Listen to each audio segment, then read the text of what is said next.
She pounds on the wrong door in a hurricane. He opens it, and nothing in her life fits anymore. 45 days to save a dying theatre. One ultimatum: choose your family, or him. The lights cut out, the room goes silent, and Isla has one breath to decide who she is. Before we dive in, make sure to hit subscribe, tap like, and share this video. The more voices we reach, the louder these stories become. Rain hammered the windshield so hard the road vanished between wiper swipes. Isla Kensington hunched over the wheel of her silver coupe, breath fogging, diamond studs flashing each time lightning split the sky. She was 28, thick and curvy in a silk cocktail dress that clung to her like a rumour, and for the first time since childhood she felt small, just a woman inside a metal box being bullied by weather. Her GPS had died with a dismissive chime 10 minutes ago. Her phone showed one defiant red bar and then nothing. The gala she'd left, pearls, checks, cameras, felt as imaginary as a pleasant dream. House numbers leapt at her in white paint each time the storm strobed. 2841, 2843, 2845. She turned into a driveway because 2847 glowed warm behind rain like a lighthouse window. "Please be right," she whispered, killing the engine and listening to it cough as if offended. She pulled her cashmere coat over her head and ran, heels skittering, water slapping her bare calves. The porch steps were slick. She grabbed the railing, shoved the doorbell, pounded with the flat of her hand. "Hello? I'm sorry. My car, hello?" The porch light snapped on. A deadbolt turned. The door opened on a man who filled it as if doors were designed for him. He was tall, shoulders broad beneath a grey T-shirt gone darker at the collar, jeans dusted with sawdust at the thigh. Skin the warm deep of polished walnut, eyes steady even in lightning. He took her in, soaked hair, smeared mascara, the way the silk clung to her generous hips and thighs, and his expression arranged itself into practical concern. "You okay?" he asked, voice low and warm enough to be heard under thunder. "I'm lost," Isla said, because honesty arrived before pride. "My car died. I was trying to get to the Henderson estate and this address." She gestured, fingers trembling. "Henderson's miles north," he said, glancing past her at the street where palm fronds flailed. "Road's a river already. Come in before you catch pneumonia." "I shouldn't," she said automatically, old manners like invisible strings tugging her backward.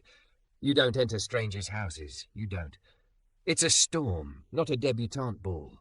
His mouth tipped, doors open. She stepped into warmth that smelled like lemon oil and tomato and something herbal. Hardwood gleamed. Books lined one wall in mismatched height and colour. Framed photos, an older woman laughing at something off camera, a younger version of the man in commencement robes, a little boy with missing teeth holding a fish, climbed the stairwell. The house didn't shout, it breathed. He handed her a towel as if he'd known she would come. "Devin Brooks." "Isla," she said, toweling her hair, trying to wipe away the heat in her cheeks along with the water. "Kensington." If he recognized the surname, the towers downtown, the glass and steel stamped with her father's name, he didn't let it show. "Isla," he repeated it like he was testing the sound for splinters. "I've got a space heater in the living room, coffee on the stove. You want to sit a minute? Figure out a plan that doesn't drown you?" Her body said yes before her mouth formed permission. The living room welcomed without ceremony. A wool throw landed across her shoulders. The towel cooled. She caught sight of herself in a dark TV screen, thick and soaked and dishevelled, a woman who wore confidence like lipstick and tonight had none. "I don't usually look like a shipwreck," she said, forcing a smile that wobbled. "Storms don't ask for makeup," Devin said. "Cream, sugar, black is fine." She sank to the couch edge, hands wrapped around its throw as if it were a life ring, and forced herself to really see him when he came back. Rough hands, a tiny white paint fleck at his jawline, that scented way some people have, as if gravity asked them for advice. He set a mug on a coaster in front of her. "There's a towel warmer in the hall bath, dryers in the kitchen if you want to." His gaze flicked to her soaked dress and then politely away. "I can find a sweatshirt. It'll be roomy." "Roomy sounds heavenly," she said, laughing for the first time since the sky cracked open. When she returned from the small bathroom, steam curling from the baseboard heater, his navy hoodie swallowing her and falling mid-thigh, he'd set her heels by the vent, stuffed with paper to coax out the water. Her dress, carefully hung near the heater, looked suddenly flimsy, like an idea she didn't believe in. "Better," he said, and she couldn't read whether he meant warmer or human. "Thank you," she said. "I didn't mean to intrude." "You knocked," he said simply. "I opened. It's not a crime." She wrapped her fingers around the warm mug, the coffee rich and bright. "This is really good. Ethiopian, natural process. A friend runs a small roastery. He'll kill me if I drown you and ruin his brand." "You're calm," she observed, the statement falling out before she could smooth it into charm. "Storms remind you what you can't control," he said, settling in the chair opposite, one ankle across a knee. "I do houses, old ones. I like the parts you can fix. You're a contractor?" "Carpenter. General contractor when paperwork requires it. Restorations, mostly." His eyes flicked around his own living room as if in apology for its humility. "This place had termites the size of small dogs when I bought it. You did all this?" She meant the elegant crown, the way the baseboards hugged the floor, the bookshelves that looked original but weren't. "Me and a crew, yeah." She lifted her brows. "I assumed." She stopped, felt heat climb her throat. "Assumed you rented. Assumed." He watched her rescue the sentence. "We all assume," he said without heat. "Storms have a way of sanding that off." Lightning dented the window. Thunder stepped on its heels. The power blipped, then steadied. In the brief dark, Ila's heart did a panicked rabbit kick. When the lamps hummed back, she let out a breath that was almost a laugh. He saw it. "You good?" "I'm better with chandeliers," she said, then realized how ridiculous that sounded here, in a room that made sense without impressing anyone. "Sorry, I didn't mean—" "It's fine." He sipped. "Henderson's throw a pretty decent spread. You're missing tiny crab cakes." "You've been?" "Worked on their guest house a few years back. Nice folks. Not my scene." He nodded toward the rain. "Also, my date's picky about humidity." "You and your date." She glanced at the books, the photos, the small bowl of screws and a tape measure left on the coffee table, like a person who didn't pretend his life was anything other than what it was. "You live alone?" "For now." He gave a half smile that didn't invite more. "My grandmother used to live 3 blocks over. She'd have had you in a bath with ginger tea and half the neighborhood gathering blankets by now." "Mine would have called security," Ela said before she thought better of it. The admission sat between them, honest and awkward. "We grew up in different storms." He didn't rescue her from it. He just nodded. "Different roofs, same sky." Her laugh was soft, surprised by its own sincerity. The hoodie's cuffs swallowed her hands. She pushed them back, suddenly aware of how large it made her look and how, somehow, that didn't feel like a flaw here. She was thick and soft and real under a man's warm cotton, and the room did not judge. "So," she said, because conversation was safer than silence, "what made you fall for old houses instead of new builds in safe neighborhoods with granite countertops and whatever flippers put in things?" "History," he said.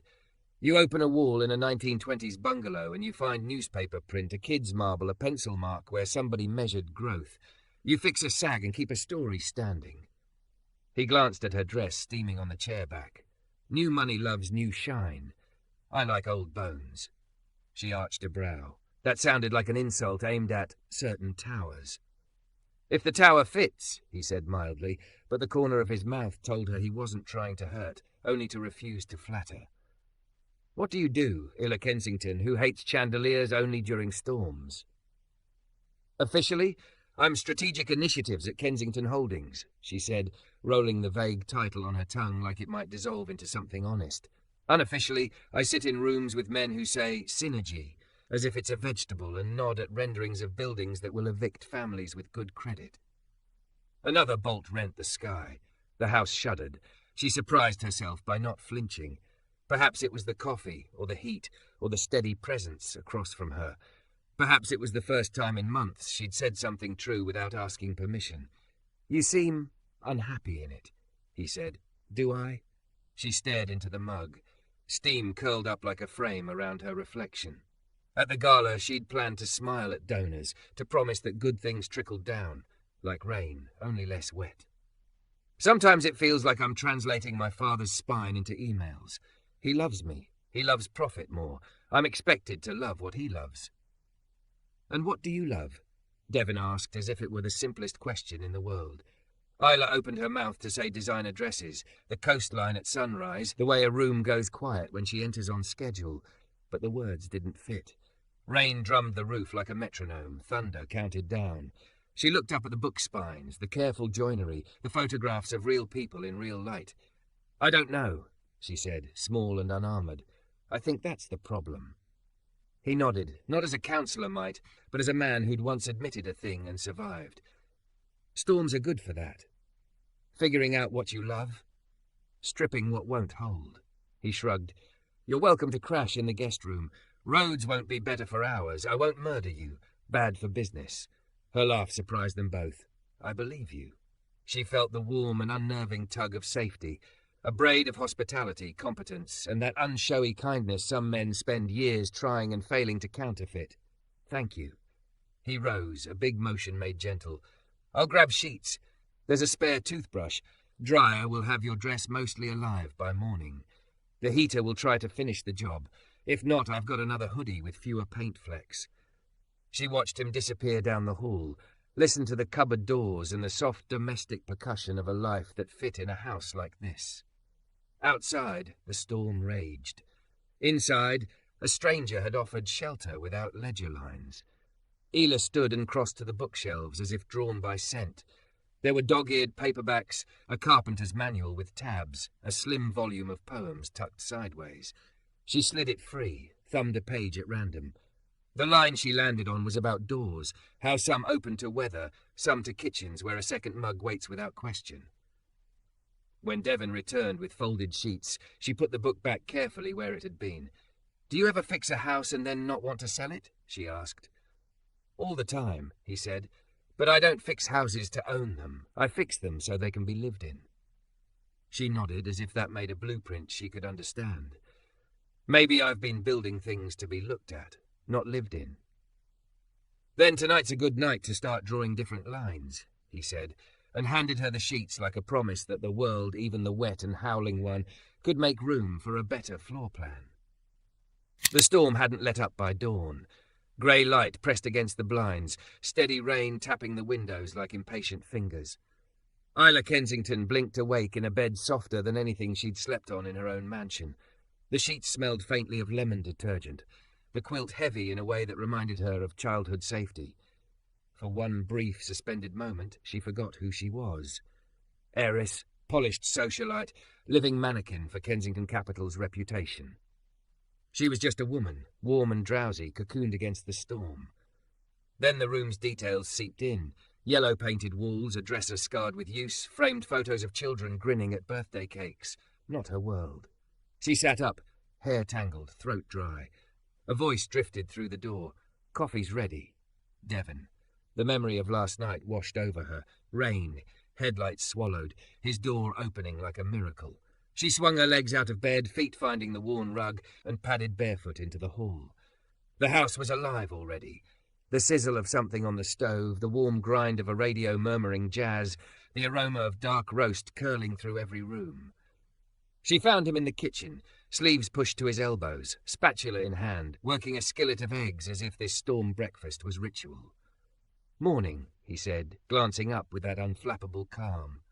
"Morning," she managed, acutely aware of how she looked in his oversized hoodie, the hem brushing her thighs, no armour of jewellery or heels. "Sleep okay?" "Better than I have in months," she admitted before she could swallow it. He slid eggs onto a plate, added toast, and gestured toward the small table. "Sit. I don't let guests leave on an empty stomach. Bad for the neighbourhood reputation." She obeyed, hands wrapping around the mug he'd already poured for her. Black, fragrant, strong. She tried not to moan when she sipped, but his amused glance suggested she failed. "This is incredible." "Single origin Ethiopian," he said. "Picked up the habit travelling." She blinked. "Travelling?" He nodded, chewing a bite of toast. "Peace Corps after Stanford, Ghana, Guatemala, Haiti. Work that mattered." The name landed like a stone skipping across her assumptions. Stanford. Civil engineering. Full ride. Her cheeks burned. She hated herself for the surprise in her voice. "I didn't mean—" "Yeah, you did," he said without bitterness. "But it's fine. We all carry assumptions. Question is whether we drop them once they don't fit." Silence stretched. The storm pounded the windows as if daring her to answer. Isla stared at her plate, then at him. "You're right. I've been ignorant. I'm sorry." His gaze softened, steady on hers. Ignorance fixable. She felt something loosen in her chest. She took another bite, slower, tasting not just eggs but humility. For a while they ate without words. The jazz hummed. The rain steadied into rhythm. The ordinary grace of it disoriented her more than champagne towers and crystal chandeliers ever had. Finally she asked, "So this house, you restored it yourself?" He leaned back, nodding toward the ceiling beams.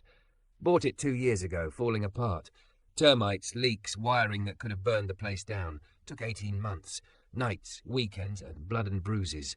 Worth it, though." "It's beautiful," she said softly. "Old bones," he replied. "You respect them. They reward you." Her gaze swept the kitchen. Hand-built cabinets, polished counters, shelves filled not with curated decor but with practical lived-in things. It felt honest, solid. Everything her penthouse wasn't. "And now," she pressed, "I've got a crew. We do restorations around here. Keep houses standing, families rooted, trying to keep this neighborhood from getting swallowed by developers who only see dollar signs." Her stomach tightened. She knew those developers. Sometimes they were her family. Developers like me. He didn't flinch. "Like Kensington Capital, yeah. But I'm not holding you personally responsible. What matters is what you choose to do with what you've got." She studied him, the way he said it without accusation, just fact. "And what do you think I should do?" "Only you can answer that." He reached for his mug. "Question is, you want to keep living the life picked for you, or you want to find out what matters when storms strip everything else away?" Her pulse jumped. No man in her circle had ever asked her what she wanted. They assumed. They arranged. Devin looked at her like she was someone worth discovering. The storm snarled outside, thunder rattling the glasses in the cupboard. Isla jumped despite herself. His eyes flicked to hers, steady, grounding. "You'll be here a while," he said, voice low. "Roads won't clear until afternoon. You can stay where it's warm, or try fighting floodwater in designer heels. Your choice." She almost smiled. "I think I'll stay." By noon, the rain slowed to a grey drizzle. Isla stood at the front window, watching puddles shrink into the gutters. Devin joined her, wiping his hands on a rag. "You hungry again? I've got pasta if you don't mind me experimenting." She turned, startled by how natural it felt to still be here, to still be talking. "I'd love that." He studied her for a beat, as if testing her sincerity. Then he nodded, disappearing into the kitchen. When she joined him, the counter was a small mess. Garlic skins, a pot steaming, his strong hands working dough with muscle memory. She leaned against the frame, arms crossed. "You cook?" "Had to," he said. "Lost my parents when I was 12. My grandmother raised me. She said a man who can't feed himself isn't worth much." The words hit her in the chest. She knew loss abstractly, her father absent more than present, her mother's affection conditional on appearances. But she'd never felt hunger, never feared shelter. Devin had, and yet here he was, alive, strong, kind. "I'm sorry," she said quietly. He shrugged, smile tinged with memory. "She made me tougher than grief. She'd have liked you." The words flustered her more than they should have. She looked away, cheeks warming. "Even though I showed up here, rich and clueless?" "She'd say you can't help how you're raised," he said, rolling past her thin. "Only who you choose to become." Something in her cracked open. For years she'd played the role, the glamorous daughter, the poised socialite, the heir apparent. Maybe she could choose differently. Maybe the storm was more than weather. She set plates while he finished the sauce. When they sat across from each other, the first bite surprised her. Rich, layered, real. "This is incredible," he chuckled. "Don't tell my crew. They already think I work them too hard. If they knew I could cook like this, they'd never leave my kitchen." She laughed, warmth blooming. For the first time in years, conversation wasn't performance. It was discovery. Lightning flared once more, though distant now. She looked at him, really looked. The intelligence in his eyes, the steadiness in his hands, the quiet conviction in his voice. And she felt it. A pull stronger than fear, stronger than upbringing. She didn't name it yet, but she knew. The storm had brought her here, and something told her she might never be the same again. The sky cleared to a dull pewter by late afternoon. The storm's tantrum spent, the city rinsed raw. Isla stood on Devin's porch in his hoodie and her now dry heels, watching the street reassemble itself into normal. Neighbours dragging fallen palm fronds to the curb, a boy splashing through what remained of a puddle like it was a continent to conquer. Devin locked the door behind them, a quiet click that sounded like the end of a strange, beautiful interlude. "I can drive you to your car," he said, holding up a tarp he'd turned into a makeshift umbrella. "We'll see if she forgave you." "She's a diva," Isla said, tugging the hoodie tighter. "She forgives no one." But the coupe coughed to life on the second try, as if storms had taught her humility too. Isla peeled off the hoodie reluctantly, the fabric sliding away like a spell breaking. "Thank you for all of it." "Storm hospitality," he said. "It's a neighbourhood treaty." "You make it sound like a law." "It kind of is." He stepped back from her door, rainwater ticking off the tarp in a slow metronome. "Text me when you're home." "I don't have your number." His mouth tipped, amused at how that had happened to both of them by accident. He recited the digits. She typed them into a phone that had condescended to find a signal now that the worst had passed. "I'll text when I'm safe," she promised. And then, because the promise felt bigger than weather, "I'll see you again." He didn't ask when. He only nodded once, the kind of nod men give when they take a thing seriously. She drove away with the image of him in her rear view, tall and composed on the curb, a quiet landmark she could navigate by. Beverly Hills was polished calm, sprinklers hissing, gulls stitching the sky above the palm crowns. Isla's gate opened the way money always did, without question, and the house's whispering automation greeted her by name. She stepped into marble cool as a lecture, peeled off her heels and exhaled in the hush. The silence that once soothed her pressed now a fancy emptiness. Her phone erupted before she'd made it up the staircase. Mother, 3 missed calls. Father, 1 terse text. Guyla? Caroline, did the sky eat you? Your absence was a scandal. Isla set the phone face down on a credenza as if it were making a scene. She showered until her skin tingled, replaced silk with soft cotton, twisted her damp hair into a knot. The mirror returned a woman who had told truth without makeup and survived. She made the mistake of answering her mother first. "Darling, you vanished," Patricia Kensington said by way of hello, her voice smooth and faintly accusatory, like a flawless glaze over a cracked bowl. "Everyone asked after you. I told them you had car trouble, but really, during a gala?" "I did have car trouble," Isla said, leaning against her bedroom window, the city glittering in the distance as if nothing bad could ever happen there. "And it was a hurricane." "An atmospheric river," her mother corrected, as if vocabulary could tame weather. "The Hendersons were most displeased. Your father had to smooth it over." "Of course he did." Isla watched a gardener below slope a broom across a perfectly clean path. "Mother, have you ever thought about what? Whether the lives we host are empty. All of this, galas, donations, photo ops. We raise money for causes while we build towers that create the problems those causes address." Silence then. Where is this coming from? A front porch. Coffee like sunlight in a mug, hands that had built a life instead of buying one. "From the storm," Isla said. "It knocked out the polite electricity." Patricia laughed softly, the way she laughed when waiters brought the wrong amuse-bouche. "Don't be dramatic, Isla. Your father expects you at the Worthington luncheon tomorrow. Wear the green. It photographs well." The call clicked off before Isla could drop another truth into it. She stared at her reflection until her phone buzzed again, as if the house itself had called in reinforcements. Caroline didn't bother with hello. "You caused a sensation. James Worthington was crushed. Are you finally over him?" "Thank God. He has lizard energy. Also, rumour has it you were seen downtown last week inspecting a Kensington property and scowling. Are you okay? Should I come over with wine and bad reality TV?" Isla almost said yes, just to borrow a simpler narrative. Instead she asked, "Carrie, do you ever feel like we're expensive ghosts, floating from room to room, touching nothing?" A beat, Caroline sighed. "Sweetheart, you need sleep, and carbs, and a trip. Maybe I need a life." "Same thing," Caroline said, and hung up with a promise to text a meme. Isla stood in the hush with the odd certainty that something had ended while she wasn't looking. Her phone buzzed again, but this time the name on the screen quieted her body instead of tightening it. "Devin, you home?" She typed without thinking. "Safe. Marble floors survived. Me less so." His reply came quick.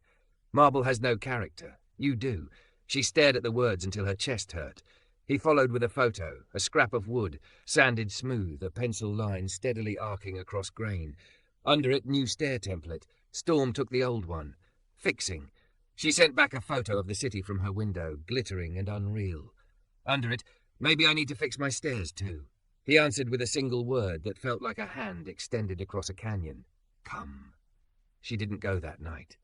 She lay awake, listening to a house hum around her, an obedient machine in a silk robe, and tried to imagine turning her life with a carpenter's patience instead of a corporate pivot. By morning, she knew she couldn't return to the script.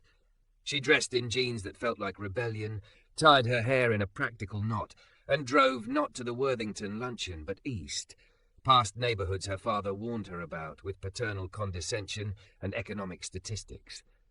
Devin's block in daylight looked like a backyard conversation. A woman watered tomatoes in buckets. A man patched stucco under a bright tarp.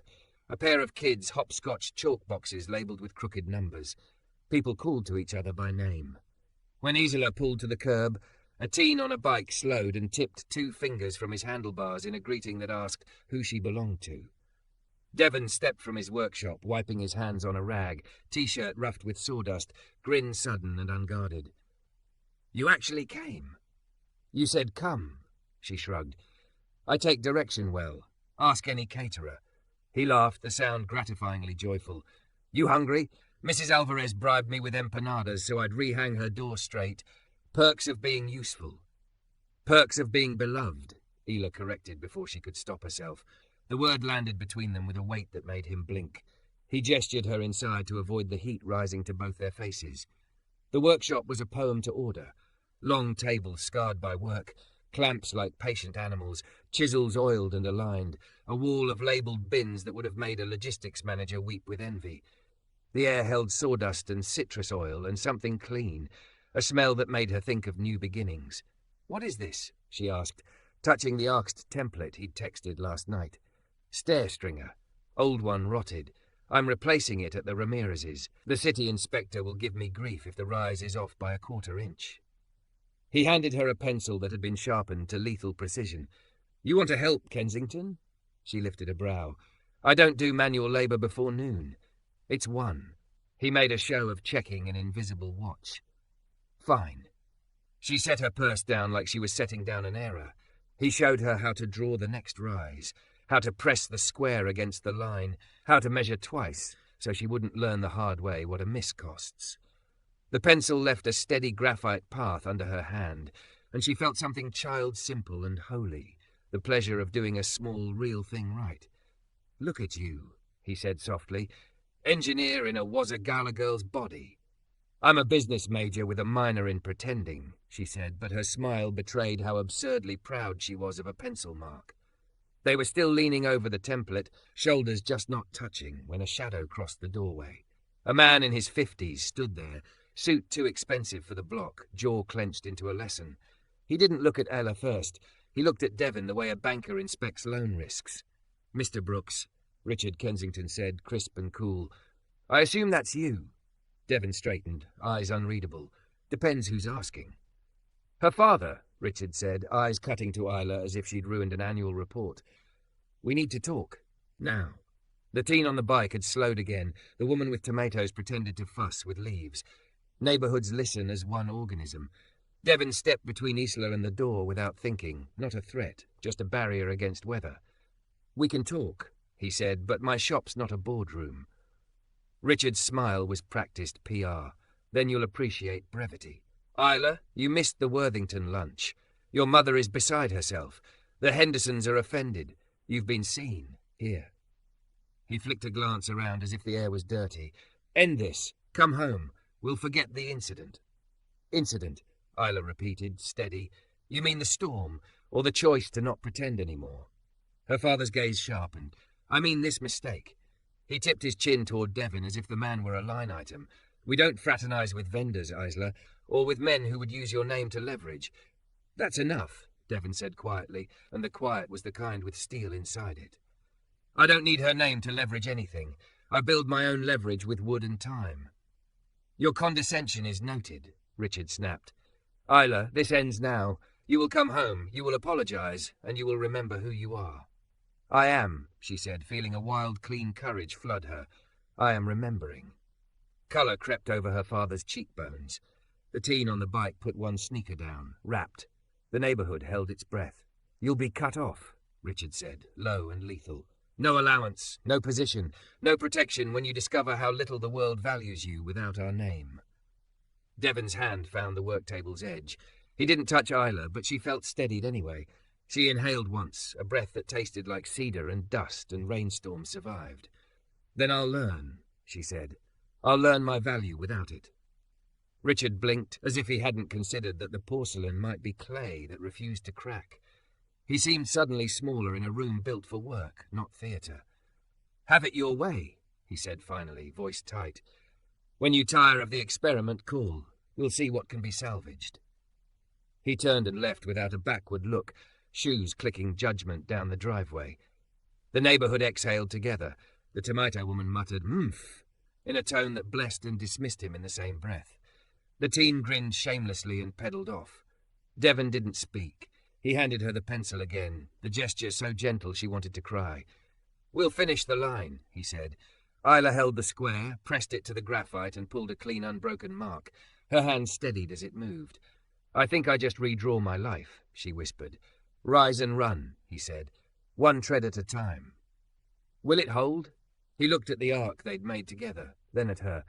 His eyes were steady, sure. "If we build it right." Word travelled faster than the last of the stormwater.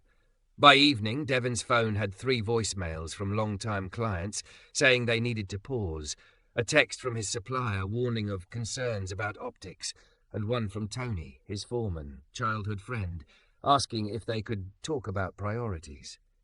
Isla watched him listen to the final message in the quiet kitchen, the lamplight catching sawdust on his forearms like gold flecks. His jaw flexed. He pressed the phone face down on the table as if setting a weight there. "Say it," she murmured. He blew out a breath.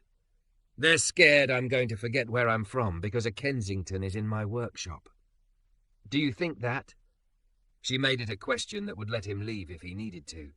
He shook his head once, the movement small but final. "I think I won't let anyone else tell me what I'm doing this for." Then, after a beat that cost him something, "And I think this is going to be harder than it looked on the porch with coffee." "I didn't bring you coffee to be easy," she said, managing a smile that almost held. "I brought it because you make things that hold." They ate standing up, leftovers and quiet. When he walked her to her car, the neighbourhood glowed with post-storm softness, porch lights, laughter, radios low through open windows. At the curb, he lifted her hand to his lips as if he'd done it for years. The kiss was brief, a promise stripped of decoration. "Text me when you're back in the Marble Museum," he said. "In the morning," she answered. "There's somewhere I want you to see." Sleep came like a stubborn hinge for both of them. Isla lay awake in her too large bed while sprinklers timed and a distant helicopter carved the night.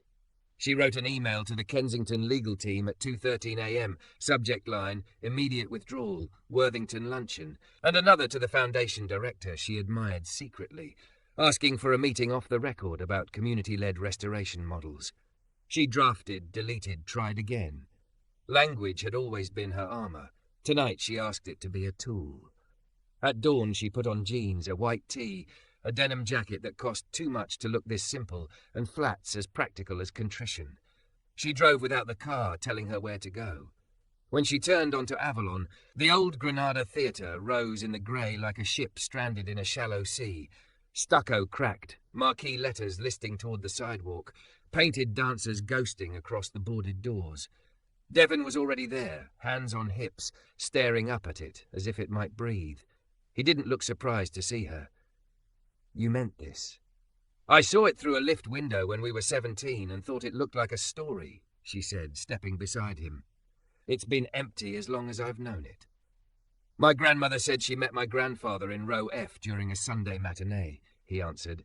He pretended to trip because he needed an excuse to talk to her. "Row F," Isla repeated, feeling the word catch like a thread.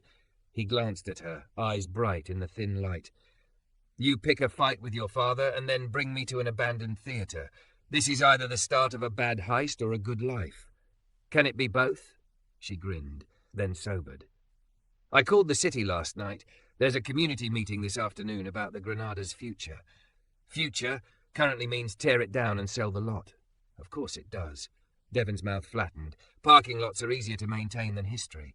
Heavy-handed metaphors aside, I want to go. You'll be eaten alive. His tone wasn't unkind.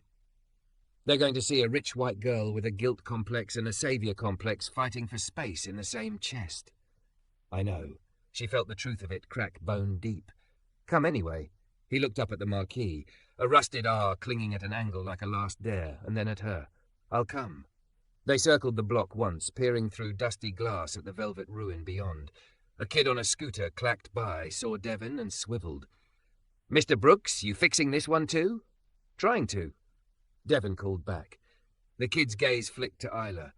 You his girlfriend? Isla opened her mouth. Nothing emerged but heat. Friend, Devin said easily. A good one. You headed to school, Jamal? Yeah, my mom says hi. Tell her I'll look at that sink this weekend. The boy sped off, a comet of bright plastic wheels. They stood a moment longer with their hands not touching, then headed to the coffee shop on the corner to plan an ambush of bureaucracy. Devin drew stare angles on napkins, while Isla translated zoning acronyms into maps of leverage. She was good at the language of boards and bids. The trick would be learning to speak it without shaving off the edges that made real life real. At the community centre that afternoon, folding chairs were set in rows under fluorescent lights that hummed like tight nerves. Neighbours filled the seats in clothes that told stories. Scrubs, paint-spattered pants, a suit gone shiny at the elbows, a teen's hoodie with a hand-stitched patch. The city rep stood at a portable podium, papers clipped and smile impenetrable. Public comment on item 7B, he said. Granada Theater disposition. Hands rose. Mrs. Alvarez. Empanada. Mrs. Alvarez took the mic first. That building held our first dances, she said. My mother sold candy out front to pay rent. If you make a parking lot, where will our grandchildren learn to fall in love? Polite applause. An eye roll from a developer whose haircut cost more than a month's groceries. A man in a suit spoke next about blight and unsafe conditions and liability, his voice smooth as a sealed window. When comment opened to the floor again, Isla stood before she could be coached out of it by panic. The room's eyes found her like heat-seeking things. She walked to the mic and felt her father's boardroom posture trying to climb her spine. She pushed it off.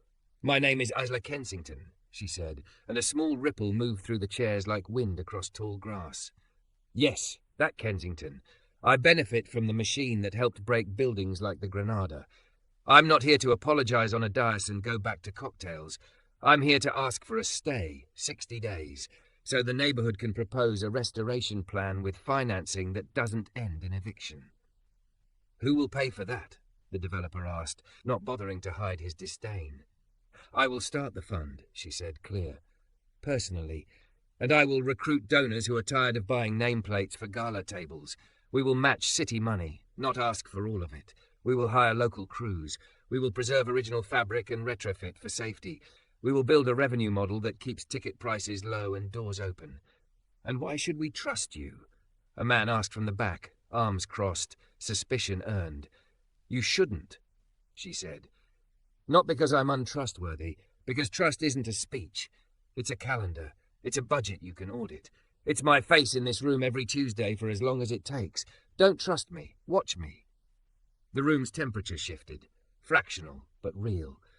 Devin was standing along the wall, hands in his pockets, gaze steady like a hand on her shoulder she could feel without the touch. The city rep cleared his throat, shuffled his papers, tried to reassert fluorescent control. We'll consider the request, he said, which in city meant we will stall until you give up. But when Mrs. Alvarez rose again and fixed him with a grandmother's merciless stare, even bureaucracy flinched. 45 days, he amended, if you submit a viable plan. Afterward, people approached Isla in cautious twos. Some thanked, some warned. One woman with a baby on her hip said, My brother worked security at a Kensington building. He said they called tenants product. Don't be that. Isla wrote her name. Help me write the rules, she said, then enforce them. Outside, Devin found her with a paper cup of water that tasted like victory diluted with fear. You were not boring, he said, mouth crooking. Your review terrifies me. You bent the room without snapping it. That's hard. They walked back toward the Granada because it felt wrong to go anywhere else first. On the corner, Tony waited with shoulders squared into a conversation. His eyes flicked from Devin to Isla to Devin again. Not unkind, not kind. We good? Devin asked. Tony scratched his jaw. We will be if you don't forget whose hands built you. His gaze snagged Isla's. And if she doesn't take pictures for a newsletter and disappear. I hate newsletters, Isla said, and I don't disappear. Tony's mouth twitched, the start of a truce. We'll see. He left them with more permission than warning. Devin's exhale came from somewhere low. You didn't run. I stopped knowing how, she said. They pressed their palms to the theatre's cool door, two human warm points trying to wake a sleeping animal. A drizzle had started again, nothing like the hurricane, a reminder more than a threat. Isla tilted her face into it. Water threaded her lashes. What happens when the first donor says they'll give if the theatre's name changes to theirs? Devin asked. We say no. What about when the inspector says retrofit means gutting the ceiling? We find a different engineer. What about when your father offers to save me if I abandon it? She smiled without humour. He already tried. I survived his weather. He looked at her a long beat, eyes mapping a place he wanted to live. His hand lifted, hesitated, then cupped the back of her neck, thumb resting where pulse met skin. The kiss wasn't dramatic, it was an answer. When they parted, the drizzle had thickened into rain between warm and cold. Tomorrow we start the plan, she said, breath steadying. You bring the stringers. I'll bring the people with checkbooks and consciences. You sure those exist? They will if we build them. Her phone buzzed in her pocket. She didn't need to look to know it would be a new consequence. A board seat rescinded, an invitation withdrawn, a friend asking which side she thought she was on. She silenced it. The theatre loomed, patient and broken. 45 days, Devin said. 45 days, she echoed, more vow than timeline. Rain gathered in the marquee's rusted lip and fell in a slow, steady beat at their feet. She imagined row F, two shadows sitting with knees almost touching, a hand brushing popcorn, a lifetime beginning without permission. She imagined scaffold and laughter and arguments over paint chips. She imagined a first night with lights back on and a band tuning in the pit. Let's write a plan that feels like that, she whispered. Let's build a place where storms bring people in, he answered. They stood there until the rain asked them to move. Then they did. The first step, then the next, toward a door that would open because they refused to let it stay shut. 45 days was a dare that woke the whole block. On day one, the Granada's doors groaned open under the inspector's supervision. Dust billowed, light speared the gloom, and people stepped in like parishioners into a church that remembered their names. Devin walked the main aisle with a flashlight and a clipboard, calling out truss spans and rot, his voice the measured drum you wanted to follow over a shaky bridge.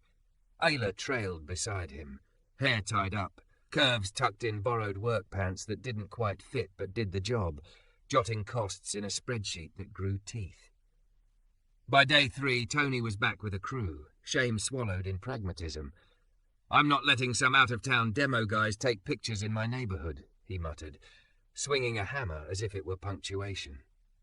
By day 6, Jamal and two friends in oversized safety goggles carried debris to the dumpster like treasure, trading jokes with older men who taught them how to lift without breaking their backs.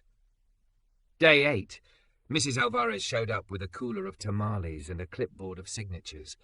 We feed the workers and feed the council, she said, tapping the pages. Both get us to the ribbon. Isla learned how to be ballast. She fielded donors with smiles that said no to Granada presented by. She sat in the city records room until her eyes burned, unearthing a long-forgotten cultural preservation grant that the council had neglected to publicise. She leveraged her last name where it would do good and let it bounce off where it would only hurt. When an investor offered a 6-figure check in exchange for programming control, she folded the paper in half and slid it back. We're building a stage, not a billboard, she said. Devin caught her eye from across the table. Pride moved between them like a current. Her father's silence broke on day 10 with a glossy envelope, a legal letter advising her that continued public entanglement with the Granada matter presents insurmountable reputational risk. She read it at Devin's workbench with her teeth clenched, then set it under a clamp and used it as scrap to test her out a bit. The machine whined, showering paper curls. When she looked up, Devin was watching, amused and a little in love. "You just used your father's lawyer for kerf testing." "His paper takes a clean edge," she said. Day 12, the inspector returned with the kind of face men wear when they plan to say no, 8 different ways. He pointed at hairline cracks in a plaster proscenium and tried unsafe, non-compliant, liability in different orders. Devin asked him to climb the scaffold. They went up together into the dust-bright rafters, beams like vertebrae. Devin showed him where the load transferred, where sistering would carry the rest, where the old wood still rang true under a mallet. "You got this," he said quietly. "You kill the sound. It's a room that sings because it remembers." The inspector looked at the ceiling as if hearing it for the first time and rubbed his jaw. "You get me stamped drawings and a licensed engineer to sign," he said. "I'll stop using no as a default." Isla pulled out her phone, already dialing a professor from USC who owed her nothing and everything for a scholarship she'd funded without fanfare. "If I get you a stage to test, will you believe in us enough to help us draw a safe one?" "For the Granada," the woman said, "I'll bring my students and my checkbook." Day 18. A storm of a different sort hit. A tabloid photo. Isla in Devin's hoodie on his porch, laughing at something off camera, hair wild. The caption was a sneer disguised as curiosity. She braced for the snickering texts. Instead, her mother's message arrived. "You look happy." It hobbled her where she stood, then steadied her. She typed back, "I am." Day 21. The first of the old sconces lit under a temporary electrician's permit. The bulb's glow was honey-thin but real. People clapped as if a baby had taken a first step.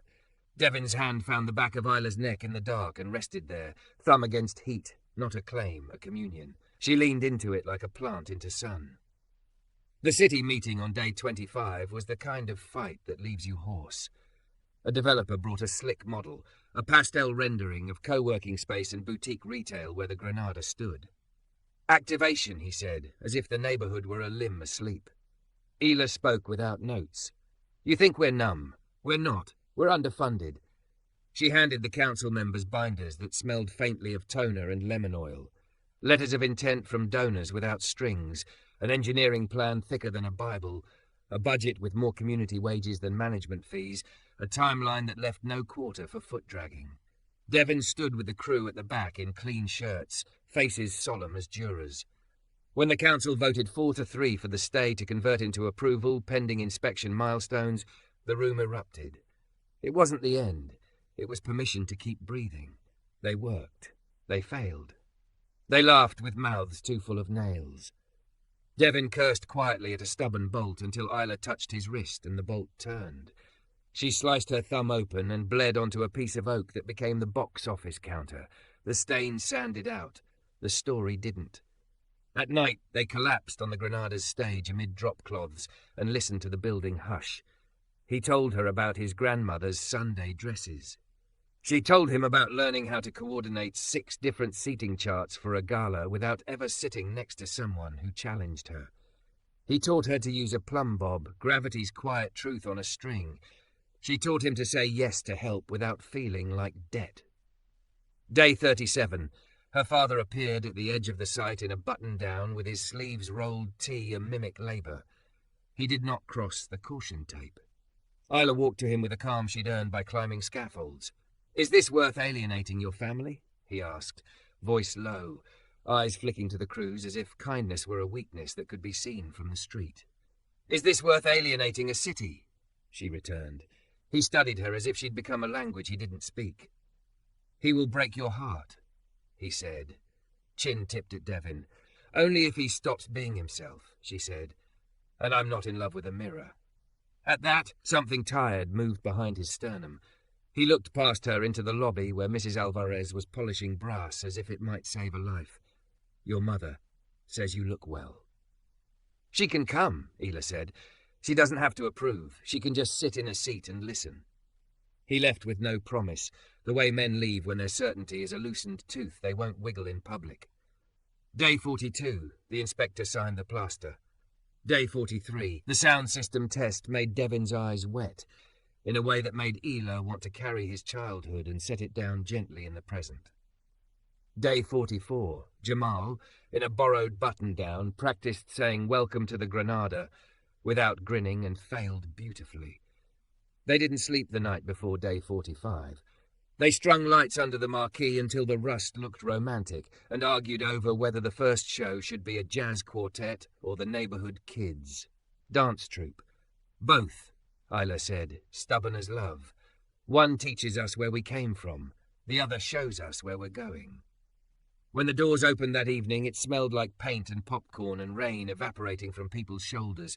The quartet's first note slid up the old plaster and bloomed. Devin's eyes went to the ceiling instinctively and then to Isla, as if to confirm that sound could become hope in the right room. Mrs. Alvarez wore red and cried twice before the second song. The council members hovered near the aisle like men who wanted credit, but even their presence softened in the music. Kids in sneakers tapped out rhythms against the rehabbed stage, shy at first and then fierce. The lights did what lights do, flattered and revealed. In the lobby, between sets, patrons ran fingers along the newel post Devin had turned on his lathe, as if touching proof made belief easier. Isla caught her reflection in the brass of the ticket window. No diamonds, no green dress that photographs well. Thick, flushed, alive. Devin stood behind her, palms on the counter he'd built, looking at the room like a man not surprised by miracles, only hungry for more of them. 45 days, she said softly. We did it. We started it, he corrected, and the correction felt like home. A murmur rose through the crowd. Isla looked up to see her mother in the doorway, a little lost in a simple cardigan, hands clenched around a program. Patricia didn't wave. She just stood there listening, eyes shining with something like awe, then found a seat at the end of row F and sat. A minute later, her father slipped in and occupied the seat beside her without words. They didn't look at Isla. They didn't have to. They were in the room. Devin's hand found hers at her side, fingers lacing the public, ordinary intimacy of it sending a ripple through her that had nothing to do with who watched.